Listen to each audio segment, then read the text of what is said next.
Good morning, beautiful people. Welcome to Wilder Path Farm. Here we're located in northern Canada where we do homesteading, gardening, and everything in between. So I got to start off this morning by grabbing some wood for the fire, but we're going to work with the horses today. Okay, so we got our wood. Sorry, it's really bright outside and I have blue eyes, so I'm gonna look squinty. But today's video is going to be kind of about animal husbandry and how I take care of the individual animals differently to meet their needs and help them thrive. I've been noticing that the horses really need attention, and in reality their basic needs do get met every day. They get pets and cuddles, they get groomed, they get fed and watered just like all the other animals, but I think they just need a little bit more. So let's go give them some individualized attention. So I just have Amora out here in the field. I have a long rope, otherwise called a lunge line. She's just eating some grass. Typically, if I were working the horses pretty hard, I'd be taking off their blankets, but this is probably going to be only like 2 minutes, and I'd rather her not get cold. Everything's going to be in a walk anyways, a walk trot, and it's just to stretch her legs and give her some more attention. We got to touch on blankets because there was a really good question about it.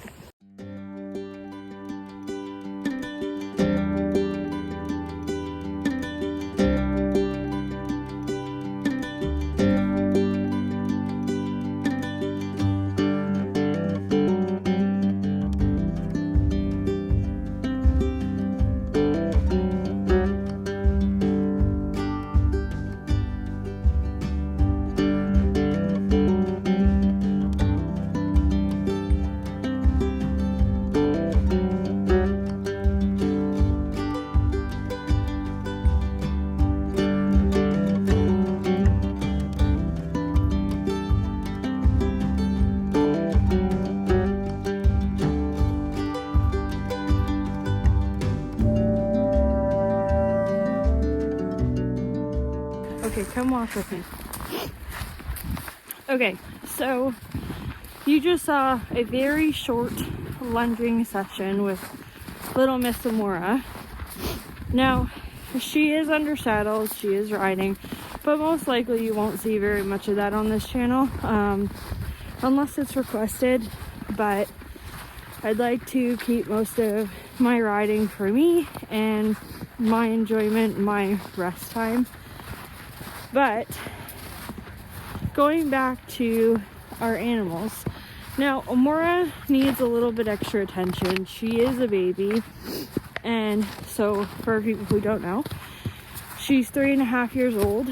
And yeah, if I'm out of breath, it's because we went for a walk before you saw this clip.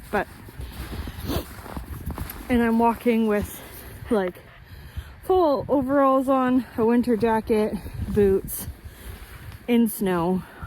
So there's that too. But the thing is, with animals, they need different amounts of attention. So with regards to blanketing, these horses are blanketed. Do they need it? No, but I do have a reason. Now, I'm not going to go super duper into detail about all the different types of horse blankets and all of that, but just for simplicity's sake, what she's wearing is like a winter coat. So for Amora's situation, she is a baby. She is in full work. We don't have an indoor arena where we could work in a sheltered environment. So allowing her to grow out a winter coat is really nice, as well as having the coat on for her situation. She was a little bit underweight and I really wanted to get her weight up, and she is growing, so I'd like all of her energy to go towards growing versus keeping her warm this winter. Now let me show you Honey. Come on. Come on, sweetheart. Come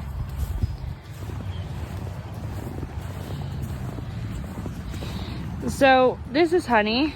She is a fjord, and her breed specifically is meant for winter weather. She is wearing a what you would consider rain sheet, because as of recent the temperature has been fluctuating, being warm and cold, so that means that there's mud.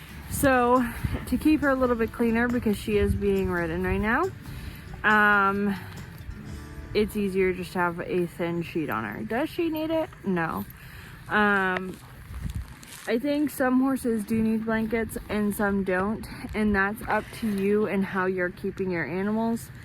I feel like if they're in work and you want more of their energy to go towards making muscle or gaining weight, it's a super beneficial way of using the energy that you're giving them through hay and grain to be used where you need it. Amora needs some more weight, and she needs that energy for growing. We want her to be big and strong.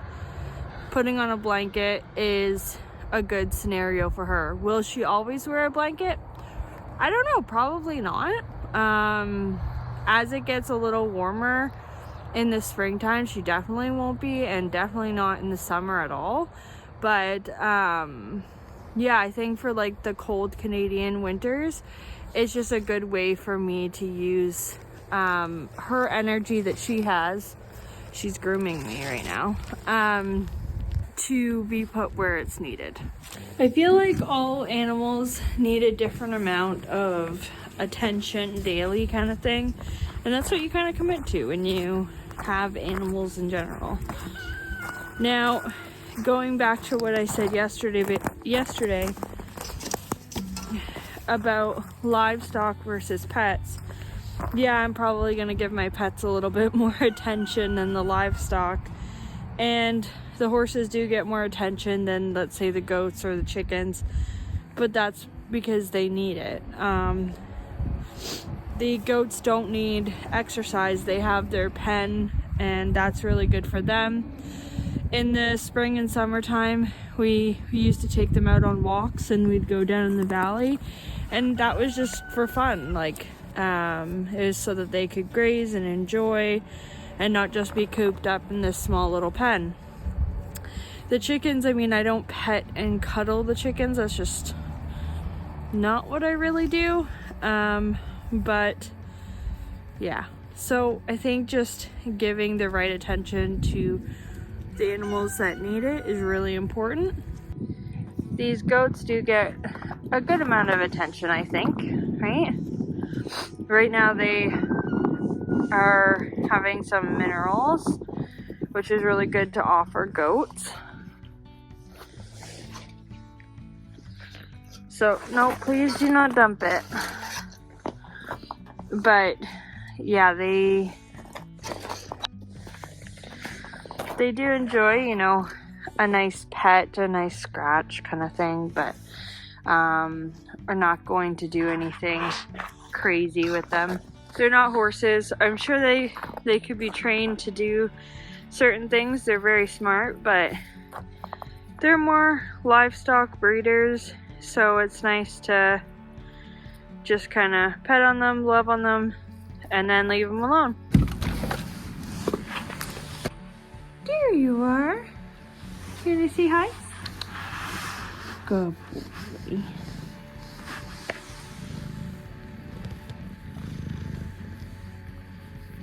These kittens are on the farm to ensure that our mouse population is smaller than it should be. They also are very loved, and not to say that livestock's not loved, but they're very much loved and appreciated. Yeah, so giving them extra attention during the day is definitely necessary. Right, dude? Come on. Come on. I think my biggest point that I want to make in this video is that animal husbandry can look different for everyone on every farm in every situation with every different animal. And that should be okay. Some people that I know keep horses and don't do much with them. That's okay.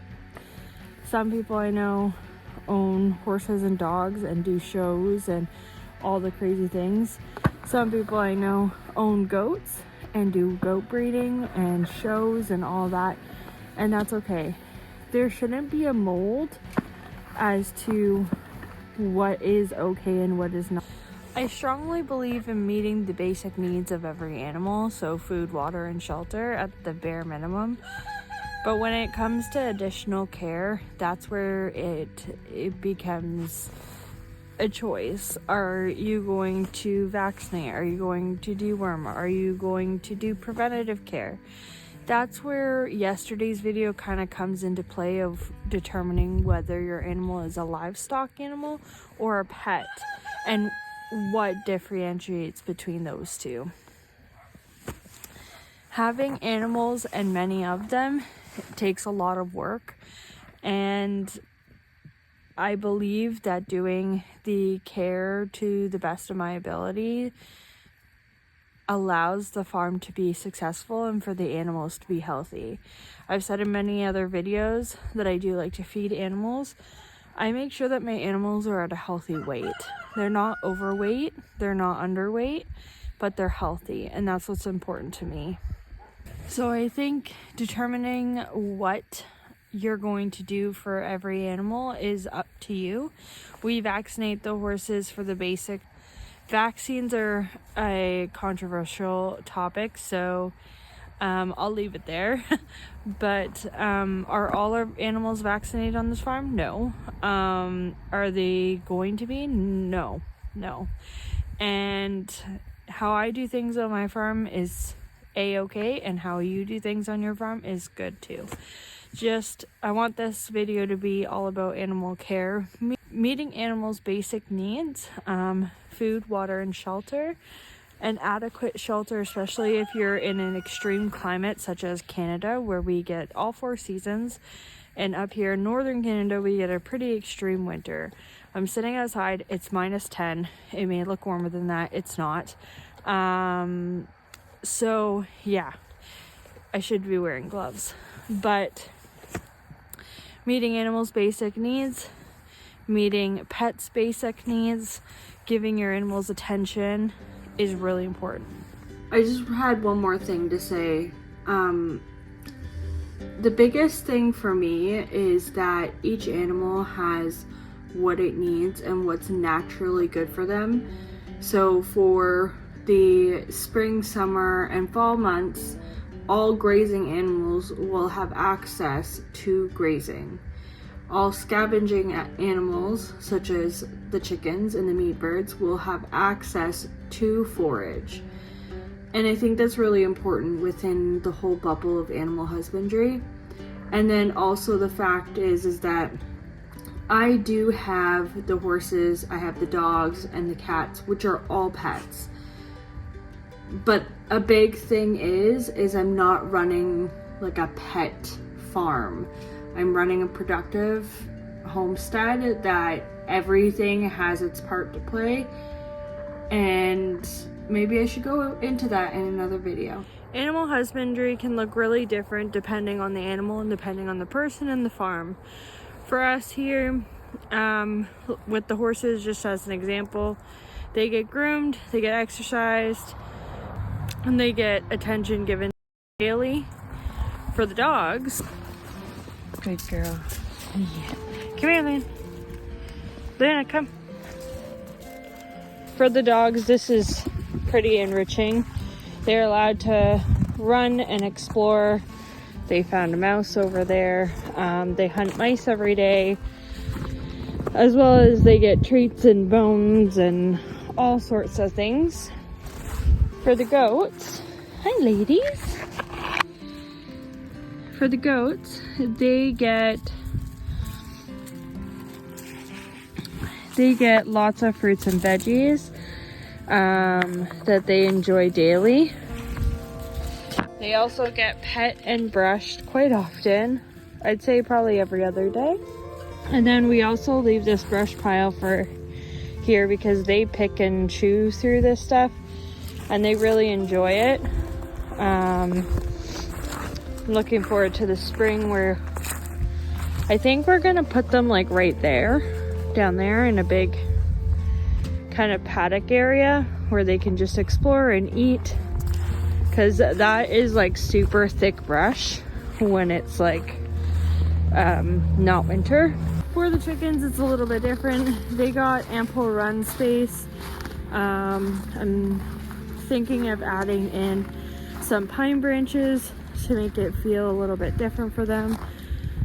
They also get fruits and veggies daily to kind of like pick through and scavenge through. They scratch and peck through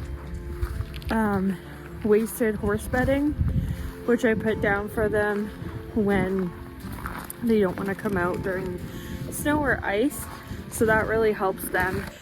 Really, again, the penalty for allowing your dog to explore. Come here. Sit down. Sit. Why? Yeah. No, you stay there.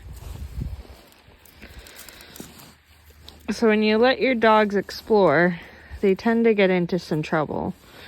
And this girl will find all the burrs. You're not done. Come back here. She will find all the burrs and anything that she's not supposed to. And she has the longest, thickest fur. If I haven't mentioned it already, this is Nala. She is half shepherd, half husky. So as you can see, she is shedding. And you're the reason why I have to vacuum my house 4 times a day. Hey, there's one in your tail. Yes, I see. I think many people call things different names. Animal enrichment, animal care, animal husbandry. I think it all falls underneath the same umbrella, and it depends on what word you're most comfortable with. I know some people don't like the name or the term animal husbandry. It's like a fairly new name to me as well. Honestly, I just considered it as like animal care, basic animal care. That's my video on animal husbandry and animal care. It changes with the seasons, it changes with the animals, so I'm sure there will be more videos on it. If you have any questions, make sure to leave them in the comments down below. If you like this video, make sure to hit the subscribe button, like and comment down below what you would like to see next. Thanks so much for watching. I will see you in the next video. Bye guys.